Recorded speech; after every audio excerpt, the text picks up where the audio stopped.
AP ఆర్థిక వ్యవస్థపైన మాజీ మంత్రి యనమల కీలక వ్యాఖ్యలు చేశారు. ఇక గత 5 ఏళ్లలో వైసీపీ విధ్వంసకర పాలన సాగించిందని ఆరోపించారు. ఇక శాసనసభలో గడిచిన 5 ఏళ్లు దారుణమైన విధానాలు అవలంబించారని మండిపడ్డారు.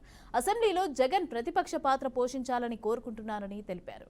దివాలా తీసిన రాష్ట్రాన్ని ప్లస్ రాష్ట్రంగా చేసుకునే అవకాశం వచ్చిందని అన్నారు. ఇక మోదీ, చంద్రబాబు, పవన్ నాయకత్వం బలంగా పనిచేస్తుందని అన్నారు.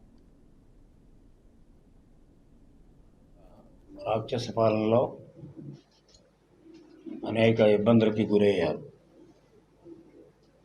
ఇప్పుడు ప్రజల యొక్క దీవెనతో ప్రభుత్వం మారడమే కాకుండా ప్రజలందరూ కోరుకున్నది ఒక మార్పు రావాలని. మార్పు అంటే గత 5 సంవత్సరాల్లో జరిగినటువంటి అకృత్యాల నుంచి, దౌర్జన్యాల నుంచి ఒక సుపరిపాలన రావాలనేటువంటి ప్రజలు కోరుకుని మార్పు తీసుకొచ్చారు. గత 5 సంవత్సరాల్లో ఉండేటువంటి వరస్ట్ గవర్నెన్స్, ఎప్పుడు కూడా అటువంటి గవర్నెన్స్ చూడలేదు.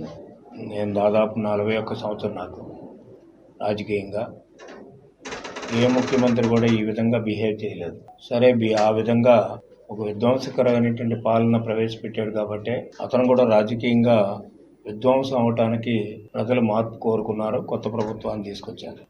అన్నింటికంటే ముఖ్యం, ప్రజాస్వామ్యంలో చట్టసభలు అనేటువంటి చాలా ప్రాముఖ్యత ఉంటాయి. సరే, పార్లమెంట్ కానీ, శాసనసభలు కానీ, శాసనమండలి కానీ, ఇవన్నీ కూడా చట్టసభలు. చట్టాలు చేసే ప్రజలకి సౌకర్యాలు సమకూర్చడానికి, ప్రజల అవసరాలు తీర్చడానికి చేసేటువంటి చట్టసభలు. సరే, పార్లమెంట్